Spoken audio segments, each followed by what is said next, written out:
अनीता चौधरी जी, आप एक intelligent person हैं और ऐसे सवाल बहुत कम लोग पूछते हैं।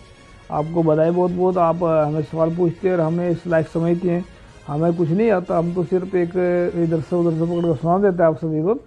तो बुराई किसे कहते हैं? बुराई देखो उसे कहते हैं, बुराई का अगर बहुत सारे तो ऐसा कहते हैं कि हम किसी के खिलाफ बोलना बुराई होता है। ऐसा नहीं होता है। किसी के खिलाफ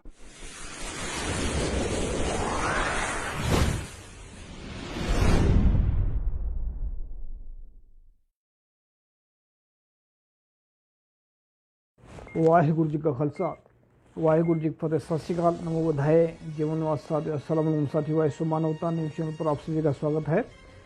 मैं मेघराज सिंह अमेरिका से। साथियों, आप सभी जानते हैं कि उठाते गरीबों की आवाज़, मजलूमों की आवाज़, जिनको कोई आवाज़ नहीं उठाता उसकी आवाज़ मानवता उठाता है। तो साथियों, आप सभी जानते हैं कि अनीता चौधरी इस सवाल भेजती है हमें, और बड़े अच्छे अच्छे सवाल होते हैं इनके, और सवाल करना बहुत आसान नहीं होता, सवाल का जवाब देना बहुत मुश्किल होते हैं। तो इन्होंने सवाल भेजा हमें, बहुत सारे सवाल। हम एक बार पढ़कर सुना देते हैं सवालों। कौन कौन से सवाल हैं? जैसे कि बुराई किसे कहते हैं, बुरे इंसान को कैसे सुधारा जा सकता है, क्षत्रिय कौन है, सदाचार और प्यार कौन बनाता है, सत्य और संतोष कौन बनाता है, जब इंसान सच बोलता है तो वह कैसा हो जाता है, समाज में भेदभाव को कैसे ख़त्म किए कर सकते हैं, समाज इंसान को शाकाहारी होना चाहिए या मांसाहारी होना चाहिए, दलित को आरक्षण क्यों मिलना चाहिए, मुसीबतों के साथ कैसे दोस्ती करें, किसी की ज़िंदगी में रोज़ाना मुसीबत आए तो ऐसे क्या करना चाहिए इंसान को, किसी की ज़िंदगी में रोज़ाना मुसीबत आए तो ऐसे में क्या करना चाहिए इंसान को, भगवान का दूसरा रूप क्या कौन सा है, अधार्मिक इंसान को पूरा विश्व कैसा नज़र आएगा, इंसान के अंदर सच आ जाए तो वह कैसा इंसान हो जाएगा। यानी कि कितने बेहतरीन सवाल हैं। एक सवाल का जवाब देने लगे तो बहुत टाइम लग जाएगा, तो हम सवाल का जवाब ज़रूर देंगे। देखो, इसमें बहुत सारी, अनीता चौधरी जी, आप एक इंटेलिजेंट पर्सन हैं और ऐसे सवाल बहुत कम लोग पूछते हैं। आपको बधाई बहुत बहुत, आप हमें सवाल पूछते हैं और हमें इस लायक समझते हैं। हमें कुछ नहीं आता, हम तो सिर्फ एक इधर से उधर से पकड़ कर सुना देते हैं आप सभी को।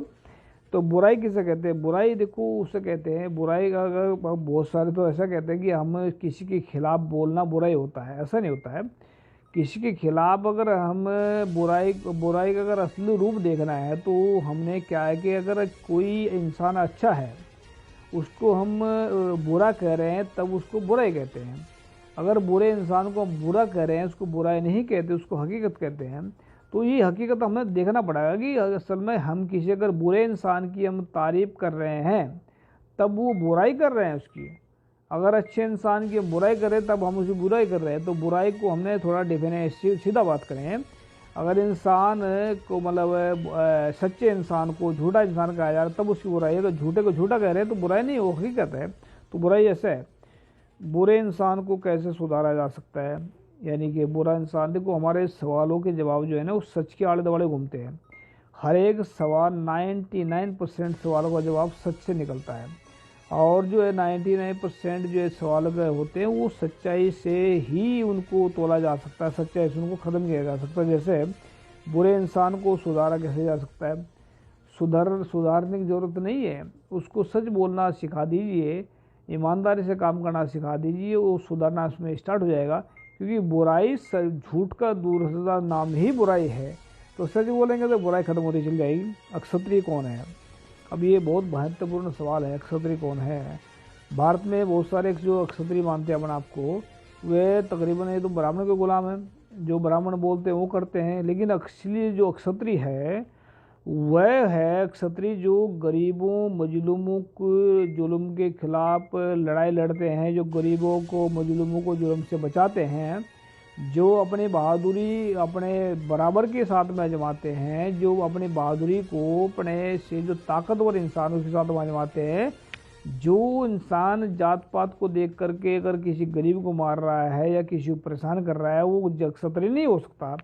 वो क्षत्रिय जात का क्षत्रिय हो सकता है, लेकिन असल में जो क्षत्रिय होता है वो बहादुर इंसान होता है। और बहादुर कभी जुल्म गरीबों के ऊपर, मजलूमों के ऊपर कभी जुल्म नहीं करते। गरीब जो है और क्षत्रिय होता ताकतवर इंसान और गरीबों को, मजलूमों को बचाने वाला और दुनिया में सच्चाई फैलाने वाला। सदाचार और प्यार कौन मनाता है?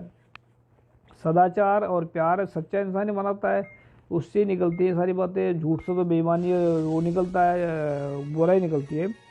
तो सच्चा इंसान ही सदाचार और प्यार बनाता है। सत्य और संतोष कौन मनाता है? ये भी सच्चा इंसान ही मनाता है। और जब इंसान सच बोलता है तो उसको कैसा लगता है, कैसा हो जाता है? जब इंसान सच बोलता है वो तो वह कैसा हो जाता है? जब जैसे कि दीपक जलता है घर में और दीपक से रोशनी हो जाती है तो उसके चेहरे से जो है उसका नूर नज़र आता है सच्चाई का। वो लगता है कि वो कभी परेशान नहीं होता है, हर स्थिति में वो समझने की कोशिश करता है और वो हर समय उस वक्त वो उसे हैंडल करता है और अच्छी तरह से, उसको कभी बहकता नहीं है। समाज में भेदभाव को कैसे ख़त्म कर सकते हैं? ये भी सच्चाई और ईमानदारी से ख़त्म कर सकते हैं, क्योंकि सच्चाई और ईमानदारी के इंसान के अंदर होगी तो ऑटोमेटिक नफरत ख़त्म हो जाएगी, अंदर से हीन भावना ख़त्म हो जाएगी, घमंड ख़त्म हो जाएगा। जब ये ख़त्म हो जाएंगे तो फिर आदमी के अंदर से ये सब खत्म हो जाएगा। अभी क्या इंसान को शाकाहारी होना चाहिए, मांसाहारी होना चाहिए? ये बड़ा गजब का सवाल है। बहुत सारे कहते हैं जी मांस खाना बिल्कुल गलत बात है, और बहुत सारे कहते हैं जी भाई शाकाहारी। मतलब एक बात देखें, थोड़ा समझे इसको समझने की कोशिश करें कि शाकाहारी और मांसाहारी को तो इसमें लड़ने वाली मतलब लड़ाई करनी हमें महामूर्खता है।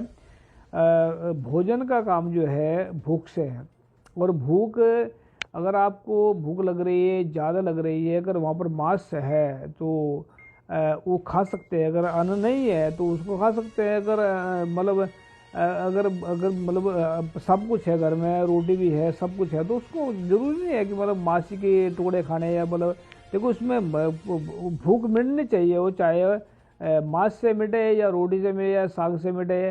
तो पहली बात तो ये है कि जो साग खाते हैं क्या वो मांसाहारी नहीं होते क्या? मैं मांस में भी खाता हूँ, लेकिन ये है कि मैं ये नहीं 24 आवर खाता हूँ। जब मतलब मौका लगता है या जब मतलब शरीर को जरूरत पड़े तब खा लेता हूँ। दूसरी बात ये है कि मांसाहारी और शाकाहारी में अंतर क्या समझ रहे हैं? घास से भी मांस बनता है और मांस से भी मांस बनता है। अगर गाय भैंस जो है ये घास खाती है, अभी आप सोच रहे होंगे कि गाय भैंस का जो मांस है वो कैसे बना? वो मांस वो घास से बना ना, घास फूस से बना, तो घास से भी मांस बनता है और मांस से भी मांस बनता है। अब किसको खाएंगे आप, क्या करेंगे बताएं? तो मांस जो है ना पानी के अंदर, मैं ये नहीं कहता जरूरी नहीं खाना चाहिए, मैं ये नहीं कहता खाए ना खाए, लेकिन पानी के अंदर हम कितने कीड़े को खा जाते हैं, रोटी के अंदर हम कितने कीड़ों को खा जाते हैं, पता नहीं लगता। तो मांस आप किसको कह रहे हैं? आजकल तो हर एक के अंदर जीव है, पानी के अंदर जीव है, पेड़ के अंदर जीव है, और बताते हैं कि मतलब जो फल फ्रूट खाते हैं उसके अंदर भी जीव है। तो हर एक के अंदर जीव, तो कहाँ तक बचेंगे उससे? तो मांसाहारी शाकाहारी पर लड़ाई नहीं करते, मन करे तो खाए, ना करे तो ना खाए, सीधी बात है। दलित को आरक्षण क्यों मिलना चाहिए? ये मेरे बस का सवाल तो नहीं है, दलित को आरक्षण क्यों मिलना चाहिए। जो दलित है भारत के, ये मूल निवासी थे, कभी राजा थे, महाराजा थे, कभी आने वाला वक्त पर आज ये करेंगे। अब इनको आरक्षण तो इस करके मिलना चाहिए ना, क्योंकि इनको ऊपर उठना है, उनको कहीं जहाँ पर मतलब जब आदमी के पास में कुछ नहीं होता तो उसको साधन तो चाहिए, कुछ ना कुछ तो साधन तो उसको मिलना चाहिए या नहीं मिलना चाहिए तो सरकारों के हाथ में होता है, लेकिन सरकार उससे छीनना चाहती है। अभी क्या तो उसको मिलना चाहिए क्योंकि वो आगे बढ़ सके और आगे अपना जो है कुछ कर सके देश के लिए, अपने लोगों के लिए। मुसीबतों के साथ कैसे दोस्ती करें? हाँ, ये बहुत अच्छा सवाल किया। मुसीबत में आदमी घबरा जाता है, जब दुखों के साथ ही करेंगे दोस्ती, मतलब है ना, हमने एक शायरी लिखी थी पिछली बार कि जब दुखी ही दोस्त बन जाए तो फिर कौन सताए। जब दुखों के साथ दोस्ती एक वही कर सकता है जो समझदार इंसान होता है, सच्चा इंसान होता है।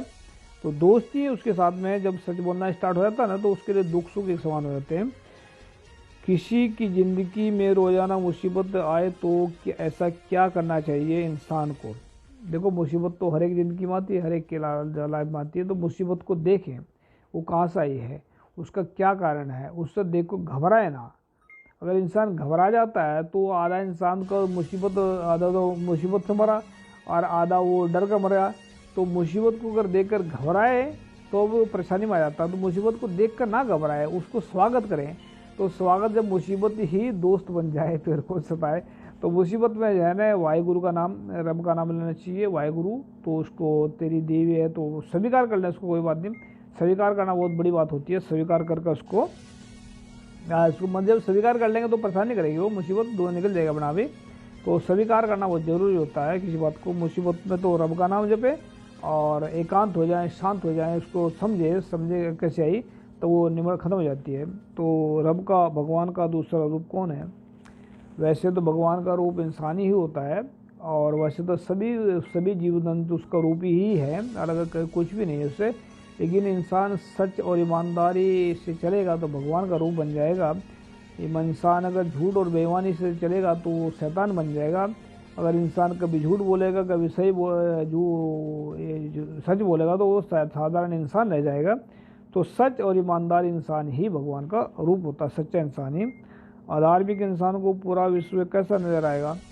अधार्मिक इंसान की पहचान बस यही है कि वो विश्व को, किसी को दुश्मन समझेगा, किसी को चोर समझेगा, किसी को कुछ समझेगा, किसी को कुछ समझेगा। तो अधार्मिक इंसान का मतलब यही है कि उसके अंदर नफरत भरी होती है, तो सबको वो अपने फ़ायदे के लिए इस्तेमाल करता है। तो धार्मिक इंसान को पूरा संसारी पराया नजर आएगा। सीधी बात करें तो ये इंसान के अंदर सच आ जाए तो वह इंसान कैसा हो जाएगा? बस अनीता जी, इंसान अगर सत्य पा जाए तो वो रब का रूप बन जाता है, उसको आनंद मंगल मिल जाता है, उसको आनंद ही आनंद, परम आनंद कहते हैं ना उसको, परम आनंद, सुख ही सुख मिल जाता है। उसके लिए वे दुख और सुख दोनों एक समान होते हैं। उसके लिए प्यार और नफरत एक समान होते हैं, मतलब वो किसी से नफरत नहीं करते, वो प्यार करते हैं, सबको एक समान प्यार करते हैं। कोई इसको अच्छा समझे बुरा समझे वो अलग बात होती है, लेकिन सच्चे इंसान की बात है। अनीता जी, आपने बहुत सारे सवाल पूछे, इसके लिए आपका शुक्रिया, धन्यवाद। हो सकता है हम आपके पूरे सवाल का जवाब ना दे पाए हों, तो इसके लिए माफ़ी भी चाहते हैं। और ऐसे ही सवाल करते रहें ताकि हम आगे भी और भी आपका सवाल का जवाब देते रहें। अगर कोई और भी विद्यार्थी है, कोई स्टूडेंट है, कोई लड़की हो लड़का हो, अगर कोई सवाल का भेजता है तो हम उनके सवाल का जरूर जवाब देंगे। उम्मीद करते हैं कि आप सभी को पसंद आए हुए। थैंक यू सबका। सत श्री अकाल, अस्सलाम वालेकुम, जय जोर, थैंक यू।